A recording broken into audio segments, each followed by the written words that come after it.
Kai Sotto is one of two players looking to be the next big name to come to the NBA from Australia's National Basketball League.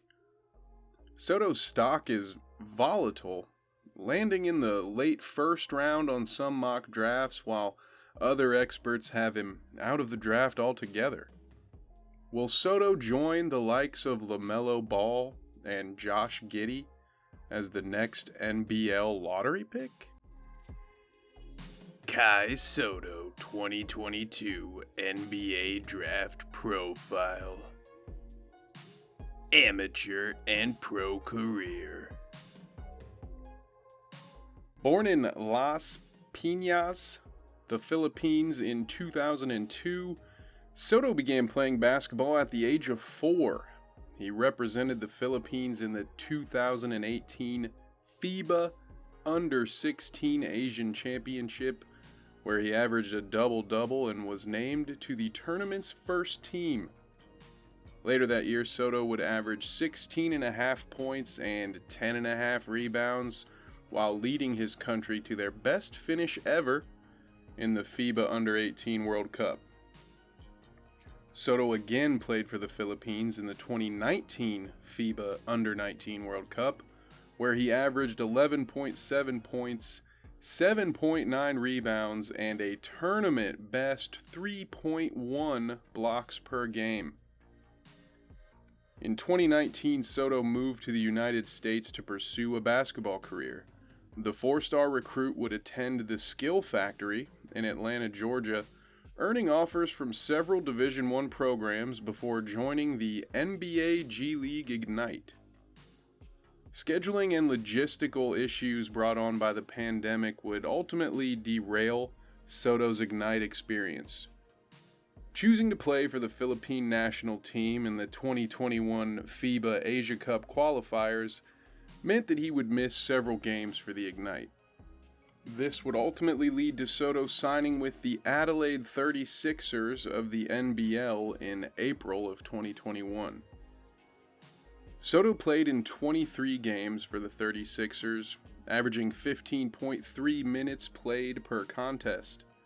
He scored 7.5 points, grabbed 4.5 boards, and blocked almost a shot per game in his time down under. He was named the NBL Fans MVP for the 2022 season. Strengths.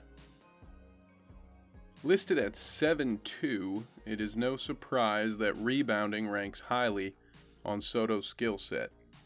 Specifically, on the offensive end, he has shown a knack for locating the shot and a great putback ability.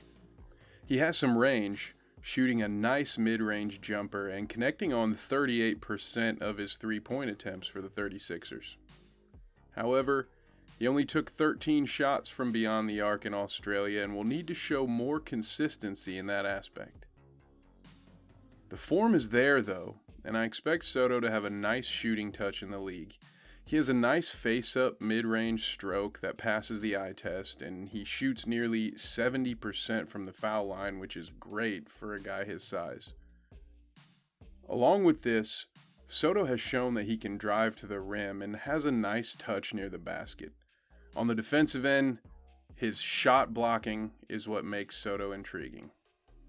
Areas of improvement. Sotto is not the most athletic big man in this year's draft. Although he may be a good shot blocker, we will have to see if he has the lateral quickness to stay in front of the NBA's elite front court players. He has shown promise as a passer out of the post, but Sotto needs to improve his decision-making with the ball. In the pick and roll, he was mainly used as a lob threat.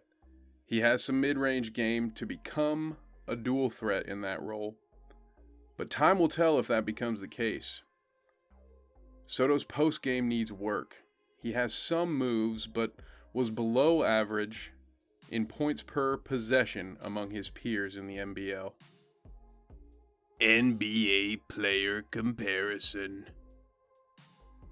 The best comparison for Sotto is Kristaps Porzingis. This is not by accident, as Sotto grew up idolizing the Wizards' big man.